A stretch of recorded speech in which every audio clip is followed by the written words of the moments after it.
Yo, Geeks, tudo em cima? Vamos aqui conversar sobre os spoilers do capítulo 1140 do mangá de One Piece. Fazia algum tempo que a gente não falava sobre os spoilers por aqui. E, meus amigos, prendam os fãs do Zoro.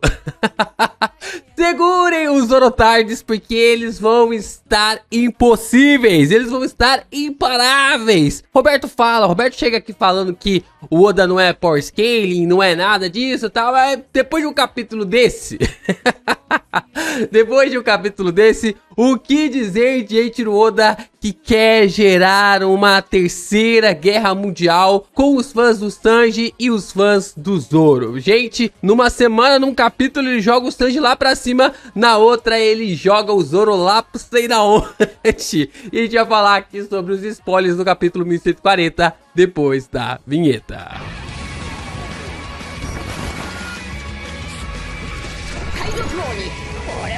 Vamos lá, começamos aqui os spoilers, né, capítulo 1140, agradecer aqui o pessoal da One Piece News, beijão pra vocês aí que traduziram os spoilers, e acaba tendo aqui como título de Scooper Gaban, ou Scooper Gaban, né, depende aí da forma como você queira pronunciar. Nós então temos a história de Kappa, Rushu ataca Uchi com facas. Provavelmente é agora que Yamato deve intervir. Eu já tô cantando essa bola faz algum tempo de que Uchi e Peijuan vão fazer parte dos novos bainhas vermelhas da Yamato. Pra mim isso já é nítido, quase canônico. Desde quando eu trouxe, falando um pouco sobre isso, vocês procurarem, pois que eu falei mais uma vez, falam mais uma vez, vão atrás dos vídeos aqui do canal, as playlists, é bem importante vocês assistirem e acompanharem. A gente falou no Professor de Ohara mais cedo sobre um questionamento, a galera não acompanha todos os vídeos, tá perdidaço, já não tá acompanhando aí o que o LP tá falando. Agora eu já trouxe também um vídeo falando sobre os novos bainhas vermelhas da Yamato e Peijuan e Uchi. Tenho certeza, absoluta certeza,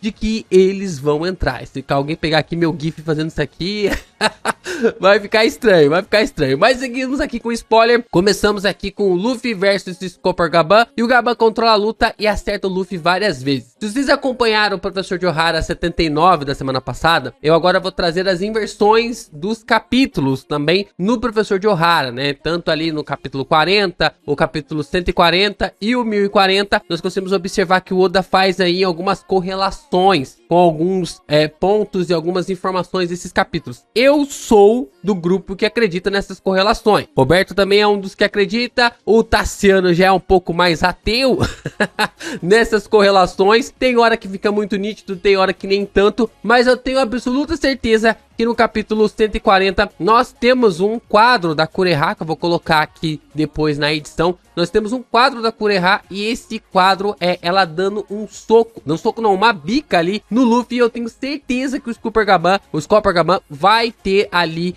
uma cena, um quadro parecido com esse, na verdade, né? E também tem um ponto de que o Luffy vai falar, eu vou ser o rei dos piratas, né? Eu também comentei sobre isso no último Professor de Ohara. Então, nós temos aqui que o Scooper Gaban, ele está controlando a luta contra o Luffy, e o Luffy parece que não tem chances contra ele em seu modo base. Aqui não é falado se é o base ou se é o Gear Force, mas a gente tem aqui uma ideia de que o Luffy não consegue acertar ali o velhão. O Luffy fica frustrado, então ativa o Gear 50. O Zoro se junta ao Luffy para lutar, mas Gaban de repente se rende e dá a eles a chave. Ah, meus amigos, é claro que Eiichiro Oda, ele faz o que faz, ele joga o fogo no palheiro seco, ele joga gasolina onde já tá pegando fogo.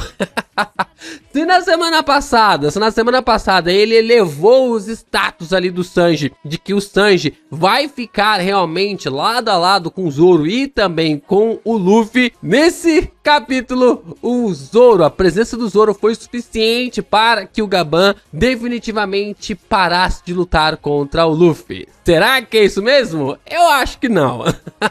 Eu acho que tem um propósito maior. A gente vai falar aqui sobre esses propósitos um pouquinho à frente dos spoilers. Mas, meus amigos, para o fã do Zoro, já deve estar subindo pelas paredes, assim, pensando: nossa, o Zoro é demais, o Zoro junto com o Luffy foi suficiente para realmente fazer o braço esquerdo do Rei dos Piratas recuar. A gente volta lá pro grupo da Guko, juntamente com o Shamrock, e ela cria ali um círculo mágico chamado Abyss, em uma floresta. E então ela invoca os dois novos Cavaleiros de Deus, né? Interessante essa pronúncia, né? Essa característica ali relacionado ali a Abyss, né? Dando um nome para esse poder mágico, para esse círculo mágico. Nós então temos a informação de que o primeiro é Sandstormers, da casa Shepherd, né? Que é a mesma família do Gorosei Jupiter, o que acaba sendo algo até mesmo interessante para mostrar que essas famílias estão literalmente no governo mundial, né? Estão ali em Merijose há muito tempo e pouco a pouco essas famílias vão sendo nomeadas, as famílias que um dia governaram ali os reinos humanos, né? Os reinos que foram passados para outras famílias depois, mas agora estão vivendo em Merijose como se fossem deuses. Nós observamos também que ele é um homem grande com cabelo longo, barba e óculos. Eu acho legal que o Oda, ele traz ali uma personalidade um pouco para os Cavaleiros Sagrados, um pouco mais séria, né? Tipo assim, não vai ser algo meio piegas. Eu acredito que cada cavaleiro vai ter ali uma personalidade, uma aparência um pouco séria, entre aspas, mediante ali as suas apresentações e características. O segundo é Santi Gilligan, da casa de Leitmotiv. Parece que ele tem o poder mítico de Kirin, pois ele aparece na forma híbrida humano Kirin. Só lembrando aqui que nós temos algumas questões relacionadas a os poderes dos personagens. A gente, mais uma vez, não sabe até agora se esse Kirin é uma Akuma no Mi ou se é um poder dado ali por Imu para ele. Porque tudo aponta que o Cerberus da espada ali do Shamrock seja um poder que Imu deu ali para o personagem. Da mesma forma como ele fez com os Gorosei e também ali com o Garlin e também tirou de Saturno. Então, provavelmente esse poder seja conectado diretamente ali ao Imu, né? Que seja um poder dado de Imu para o Gilligan. E o Gilligan, para quem é fã de futebol, para quem acompanha o futebol inglês, sabe que Gilligan é, na verdade, um time inglês, né? Um time inglês. Nós temos Shamrock como um nome ali irlandês, né? Que é o trevo de 3 folhas que foi usado pelo São Patrício para explicar a figura da Trindade para os pagãos. E nós então temos o Gilligan, que também é um clube inglês e provavelmente tem alguma conexão ali com as mitologias inglesas, celtas e tudo mais que tem conexão no país. Eu não dei uma aprofundada realmente sobre a origem do nome Gilligan, mas provavelmente tem algumas conexões e ideias bem intrigantes que o Oda tá apontando para este lugar, comandado ali pelo Rei Charles atualmente, né? Antes era a Sucerana Rainha Elizabeth, agora é o Rei Charles. Nós então temos que o Shamrock pergunta por que os dois apareceram quando eles só precisavam de um, e o Gilligan explica que Shamrock deve retornar para Merijose. No final do capítulo, Shamrock diz que eles farão um jogo em Elbaf. Olha só, o mesmo jogo de God Valley vai acontecer em Elbaf? Interessante, hein? Eu acho que é interessante aqui o que esperar dessas situação aqui relacionado aos Cavaleiros Sagrados juntamente ali com Imu-sama e esse jogo que rolou também em God Valley. Nós tivemos mais spoilers adicionados aqui que eu acabei esquecendo de gravar, que é o Gaban usa um ataque nomeado que envia muitos cortes, o que acaba sendo algo bem interessante ali, de que ele tá usando mesmo ali os seus machadões, né? O pessoal falando logo nos primeiros momentos dos spoilers, o pessoal falando, o Gaban não tá lutando com machado e tal. Pelo que parece, ele tá lutando com os seus machados sim. Talvez não esteja usando machado, o que seria realmente algo bem interessante de ver ele usando cortes sem usar ali os seus machados. Ele não ia pra cima do Luffy, um cara que derrotou ali o Kaido, e enfrentou os Gorosei sem ter os seus machados, né? Então acho bem impraticável essa ideia e essa visão de que ele não está lutando com o Luffy com seus machados. O Luffy desvia e vemos algumas reações enquanto o Zoro bloqueia um dos cortes para proteger o Luffy. Ah, eu falei pra vocês.